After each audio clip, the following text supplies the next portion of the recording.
Hello and welcome back to Hearthside Episode 5. As you can see, we've done some beautification projects around town. I've made a path, I've done the retaining walls a little bit more. Of course, they're not complete, that is a lot of cobblestone. But I've been doing some experimenting, and I'll show you that on the inside. But we've got some paths, a little bit of a road. I do want to change out the cobblestone. I'm not sure what with just yet. This is a little bit of a jumble, but I kind of like it. And it's an easy way to get up and down from our main house, over to our starter base, over to our cobblestone gen and gravel maker. I did some terraforming also. This hill is a little too regular, but it's there. It's very nice. Heading towards the inside, we can see that we have been generating cobblestone a lot, which I will be taking this, thank you. And by extension, we've also been generating a lot of gravel while I've been working. I have been taking it back to my house, and right now, this is what we have to do, and this is why we're going to be making a gravel washer today. I have to bring it all the way back to my house and wash it stack by stack. So, instead of... Hello. I promise nothing untoward is happening, he just showed up. So I'll keep that gravel in my inventory and wash her up as I need to. I also made a set of drills to get me down to bedrock. I put it just off the back of my house, and I already emptied these barrels, but I drilled a big hole so that I could go get zinc and such. All I did was put several planks around and use a rope pulley. A rope pulley is made from andesite casing, wool, and an iron sheet, and they're pretty easy to get. Basically, if you activate them, they will move blocks vertically when they're given a rotational force, and you can make it to where they don't place down fully. You can make it to where just anything can be moved with these up and down. So I tend to use it for drills when I need to get down to a certain depth, and then I usually change that shaft to an elevator, which is something I can do later today. First, I want to show you how I did the kind of decorational piece. It is a mess underground, I'll tell you that. But the decorational piece with the lava out here, I'm going to be using that as lighting. It's very nice to me. You kind of have to create believe that it's constantly moving lava. And the way you do that is you constantly move lava. So, oh, this is awful lighting. Let's see. I have a lava gen right here with dripstone. And it has lava inside it, several buckets worth. And it's constantly pumping it up, around the front, and then back down and into itself. It's constantly full. It looks terrible. I may change it up underneath here later, but I wasn't quite sure how I wanted to do things. This is from all the terraforming before, and that goes straight down to bedrock. The whole way down. We may make that into an elevator shaft later on. This one also goes down to bedrock. I had no luck with that. I think I'm going to make this portion a mine entrance just because I think it'll look nice on the bottom side of this. That is for later though. Right now, our focus is on a gravel washer. And we're going to place it over there. I have a lot of flint from doing this so far. So I don't think I'll be saving the flint whenever I make our gravel washer. We need encased fans. We're going to need more than one. I think I want 3. We're going to need some water buckets. I would like some water wheels to power this, but I want the large ones. Seems overkill, but I don't mind. I think I'll do 3. I believe that's all we're going to need, but most of what we're going to need. We also need a belt. We need some funnels, 1 brass. I need an electron tube. No. All right, let's get this. Let's get these 2. And a barrel. Maybe a campfire.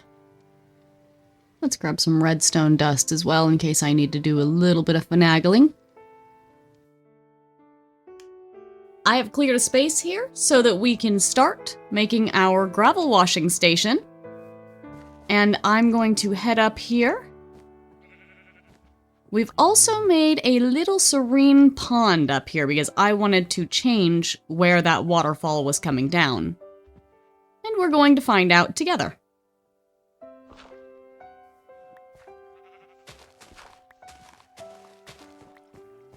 Right. I do want the 3 giant water wheels.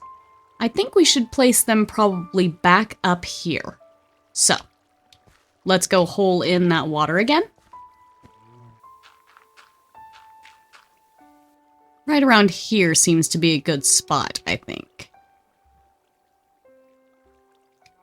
You need to clear more space for these large water wheels. A little bit further to the side, I think. I'm feeling that.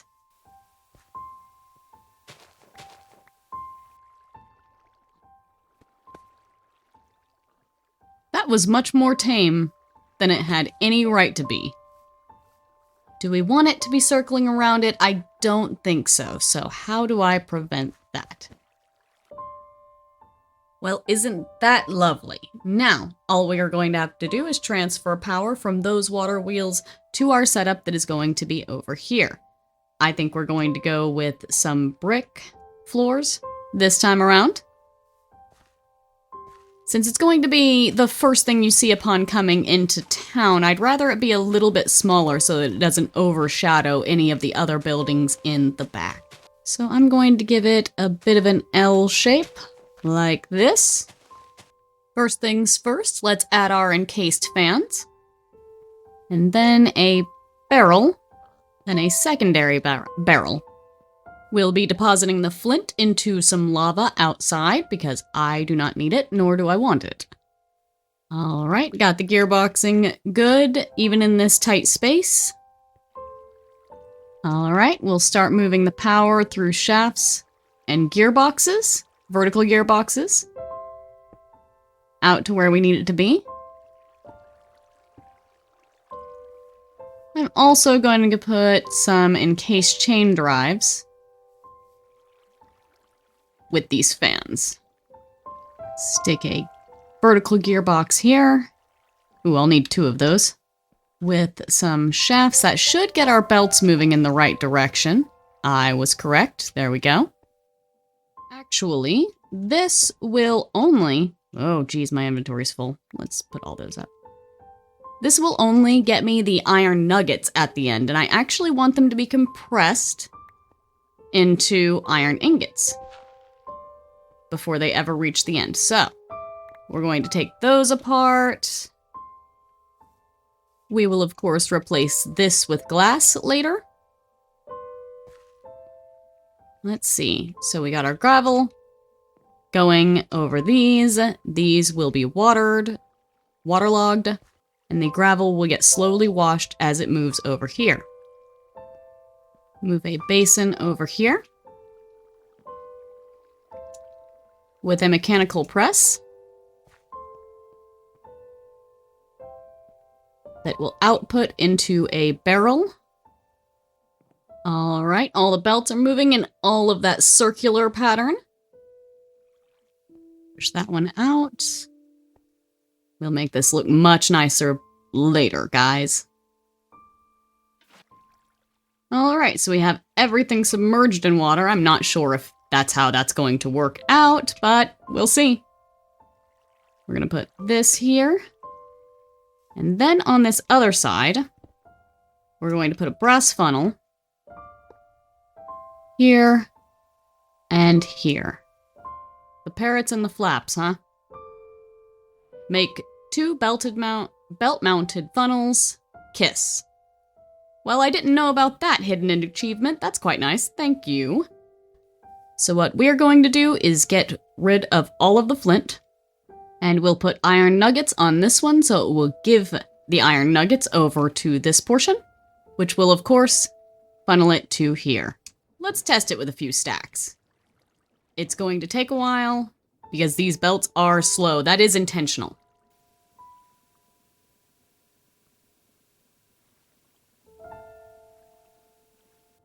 We got 1 flint moving through. Got a few iron nuggets moving through. They should come out on this belt. Yep.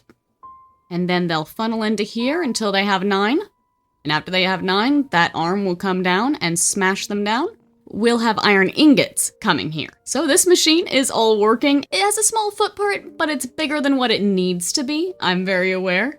I like it, so I'm going to keep it. Oh, did we just compact some iron nuggets? I think we did. We did! Yay! There's our first iron ingot.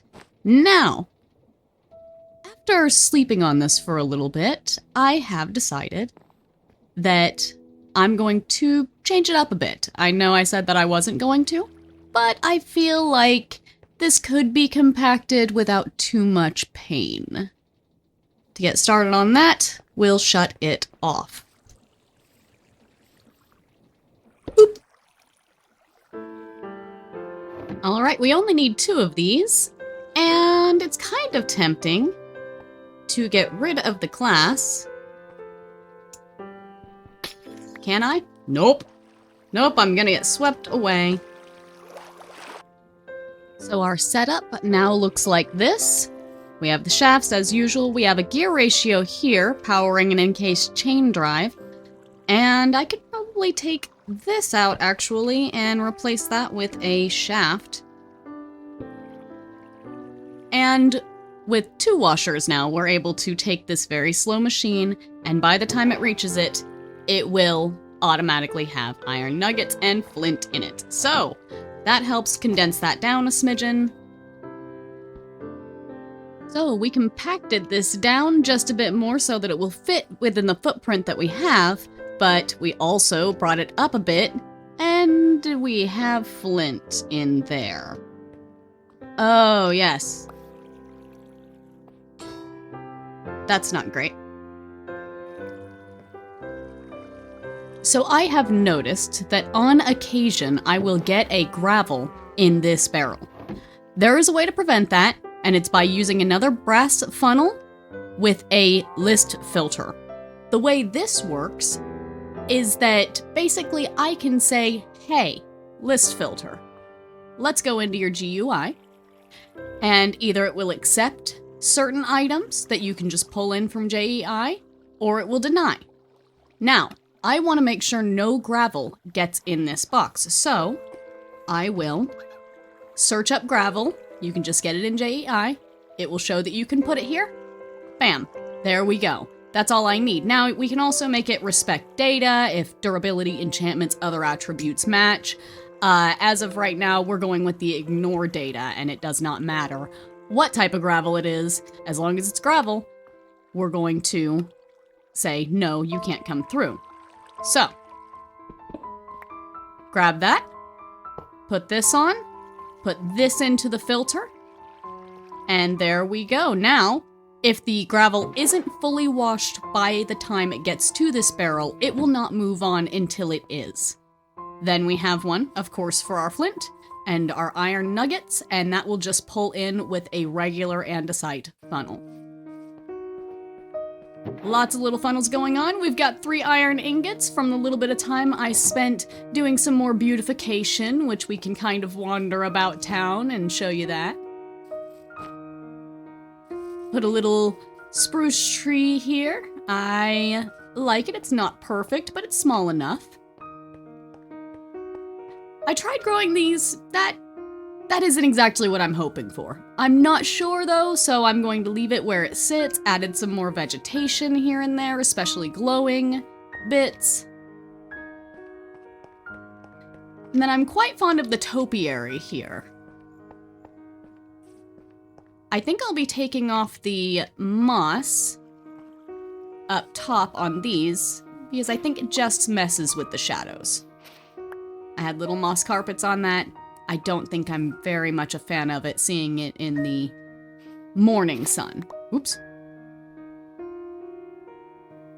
I put little rock formations about and such.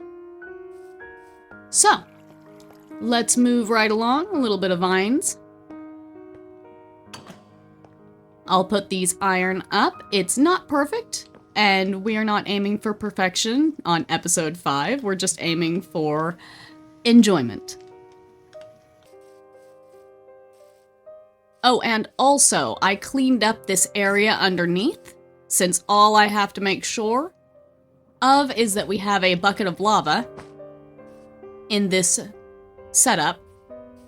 So we have a water wheel up underneath here that's cycling water and turning 2 gears, or turning 2 pumps, which is continuously pumping 1 bucket of lava through this array.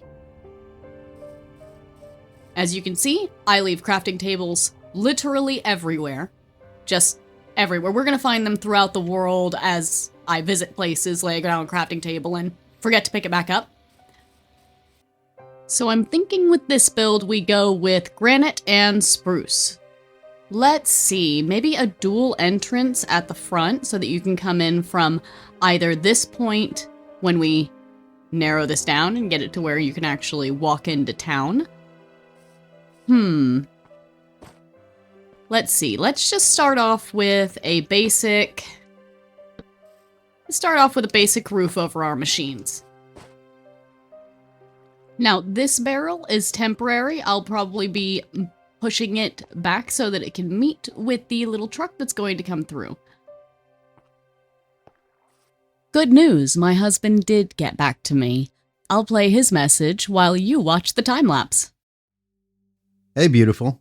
I'm glad you got the comms up. That was very fast. I'm still upset you're the furthest one out, though. You sure didn't lose any time getting started. Sounds like you're doing great. Can't wait to see it all. Jaden says hi, and that she's jealous. Miguel says you owe him because you died within the first 10 days. He says he's going to collect when he comes to visit. Anyway, a satellite got damaged by some debris a few days ago, so me and the team's been working on getting that fixed. Also, no, I don't mind neighbors, as long as they don't mind my barbecue cooking. Anyway, I gotta get off here because I gotta get back to work. I love and miss you, and I can't wait to join you. Until next time.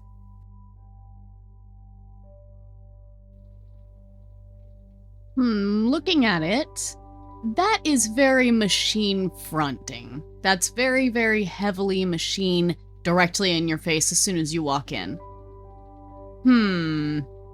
I think I will switch around the orientation one more time and see if I like it. If I don't, I'll compact it as far as I can and get it into like a 2x5 block space. The whole thing. We'll see.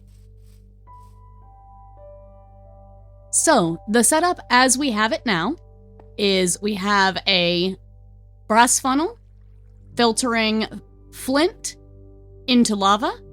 I just wanted to show you that before I close this up. There's that. We have a brass funnel filtering out any of the nuggets. And anything else will just disappear because it only has a little bit of a % chance of making iron nuggets or flint.